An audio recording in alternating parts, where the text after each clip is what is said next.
Good morning, guys. Jeff Allen, comedian extraordinaire. Jeff, first time on the Captain's Log. Welcome to Southwest Florida. We're in Naples, and I appreciate you coming in, buddy. Well, I'm glad you dropped the charges and let me come back to your beautiful place, man. I can't promise you all the charges are going to be dropped, but that's good. That's good. So we'll give you a second to share it on your page, and you are on the America I Grew Up on tour. Grew Up in tour. So you go to share. Nope, just share. Share. Look at this. And then share the page. Share the page. And then share now, post. And it's live. And we're good. You can put it away and you can actually hang out with us. Oh my goodness. I'm in the 21st century. The technology. Yeah. Tell me about... Unfortunately, though, my wife thinks I'm in California. So that's good. That could be good. How long have you been married? That's a good thing. 33 years. 33 years. Yeah. Wow, that's amazing. Yeah, she says that's more like 210 being married to a comedian. How do you do 33 years? I was good at like 6 each time. That's about when it's funny. I wouldn't give you a nickel for our first 8. Really? Our first 8 were hard. Yeah. But I was on the road a lot, so I always said that if we had probably stayed under the same roof for 8 straight years, it would have been really difficult. But because you were traveling and coming back home. Yeah, and then we tried, and but now it's really, really nice. That's amazing. Yeah, we kind of grew into What kind of advice should you give me to stay together? Maybe on the third time would be a charm for me. Yeah, I don't know. I'm not one of those. I told her, I said, "You're it. You're my one shot." Wow. Yeah. So the America I Grew Up in tour. Right. Tell me what inspired you to start a tour like that. And I can imagine, I don't know all the material. I saw your clips. I know that you've been touring. You're playing all big clubs, so that's why I'm having you here in Naples, Florida at Off the Hook Comedy Club.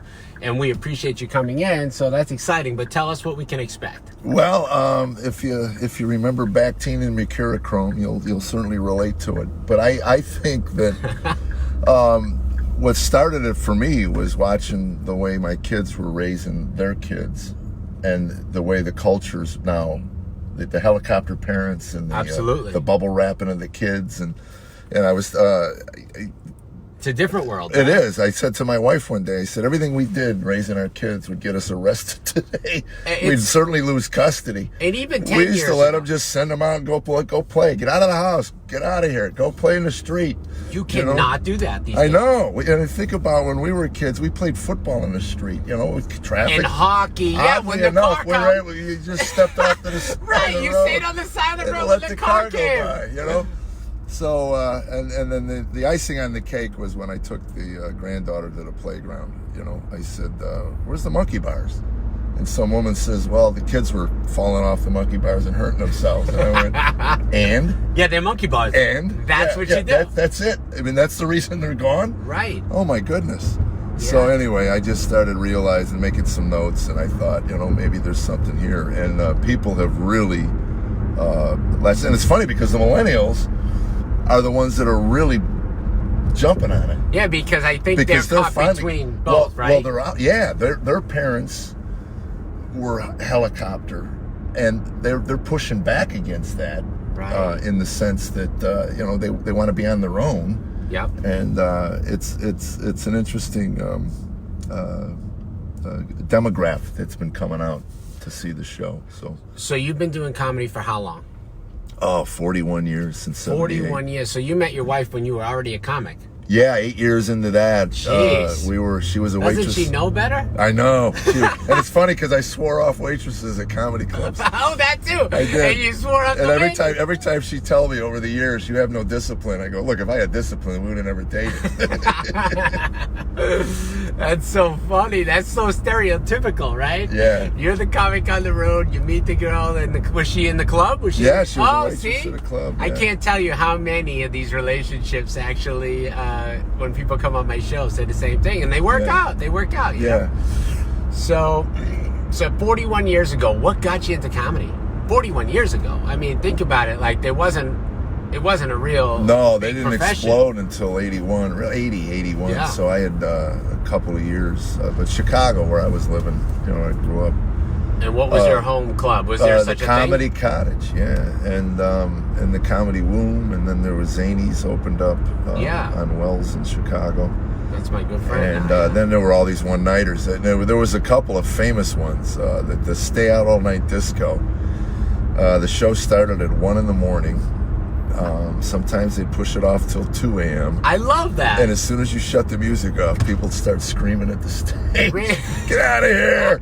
Nobody wants you here. We don't want the comic. We want to keep dancing. We used to bet on how long you could go in your show before you just snapped on the audience. Right. And we'd sit in the back and go, I'll do 12 minutes. Oh, there's no way you're doing 12. And the other guy goes, well, I'll do 13. And then you go 14.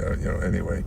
Because that's a very hard environment to it was perform, awful. of course. It was awful. And I asked the manager of the disco, why do you do comedy? Obviously, the audience doesn't. He goes, he says, because I love watching you guys suffer. So anyway, and we're willing to do it. And it got well known around the country. Did it? So acts that would come in from New York or L.A. Would go, I got to do the Stay Out. Yeah, got to do the Stay Out. I go, why do you want to do that? It's a hellhole, But comics do like that kind of pressure, right? I mean, I think that if one comic's like, yeah, I'm doing this, the other comics kind of want to go and hang out, and then probably a wind down period after all their shows, right? Right. Because you can't just end a show and then go home and fall right asleep. Or do you now? No, You're fired up. Yeah, I'll be wired up. You have to be. I mean, you're performing. Especially when they run me out of the club, with pitchforks and torches. Well, fast forward 41 years. Tell me how things have changed. In what? In everything. In comedy, in the performance that you have now. I mean, there's got to be... You got 4 decades, right, of performances, so... Well, I'm better. I'm better than what I do. That's for sure. I'm a lot more thoughtful in what I do. I know me, so I don't veer off too much from. Do you write jokes when you're not on stage, or do you craft them more? Well, it's interesting. There's a bunch of different types of stand-up. I do what they call coincidental stand-up. Okay. Something happens, I tell a story about it. Obviously I embellish. But I've always felt, for me anyway, the stuff that makes me laugh is stuff that has a hint of truth to it or truth to it. So, the downside of doing what I do is that you have to have things happen to you. Right. Yeah. That people can relate to. Which is why comics is traditionally nuts. Right. Because they have the craziest things happen to them. Yeah, I don't know if you know a guy named Larry Miller, comedian. I do. Yeah, Larry, we were bald working. Guy, right? Yeah, we were working years ago. He had hair when I worked with him. And because he's from Chicago. Well, no, New York. Oh, New York. Okay. Yeah, but one of the funniest guys I know I've never seen. And we were working together. I was opening for him, and I was complaining because I couldn't write any material. And his was so prolific. And he said, "Can I say something?" I go, "Yeah." He goes, "My understanding is by watching your show, you kind of talk about things that happen to you in life." And he says, "We've been together 3 days. You haven't left the couch." In other words, your act's gonna suck. Right. He goes, "So what's gonna happen to you on the couch that you might be able to talk about?" So get up, go to the mall. I said, maybe if I robbed a liquor store, that would give me a great story to tell. So anyway, he was right. I said, maybe I should get out and do something.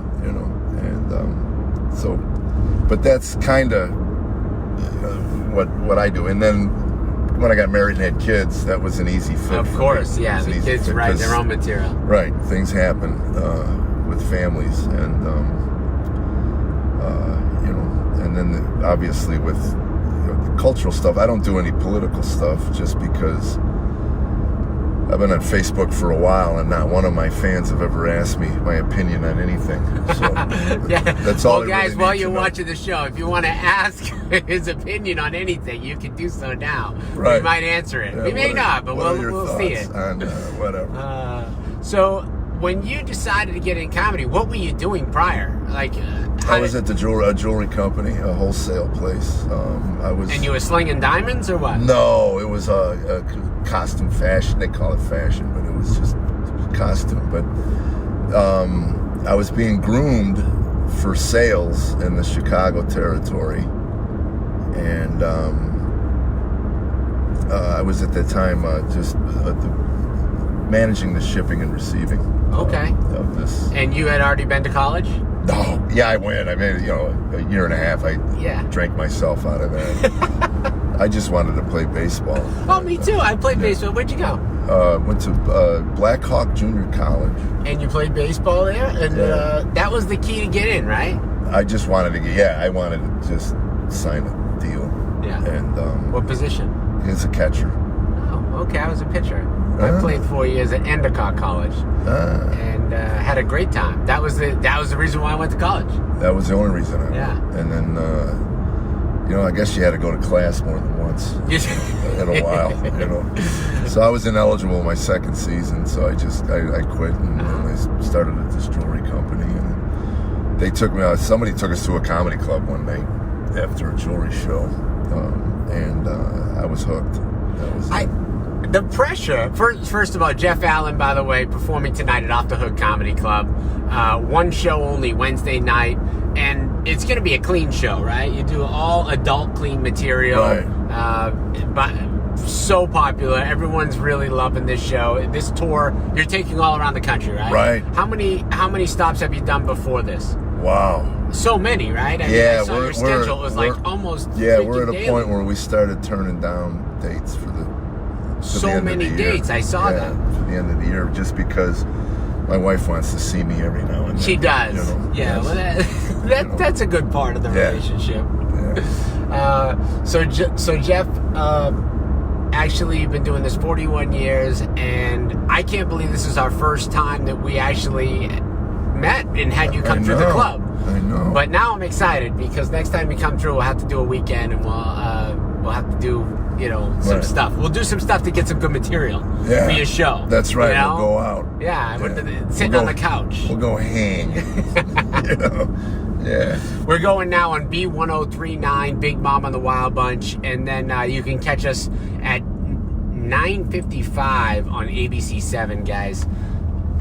Don't miss the Captain's Log tomorrow. We'll be back with Kyle Grooms, but I appreciate you being on my show today, man. Thank you so much. Thank you, man. We're out, guys. Tune in. Don't forget to check us out right now, live on B1039, because we're up next.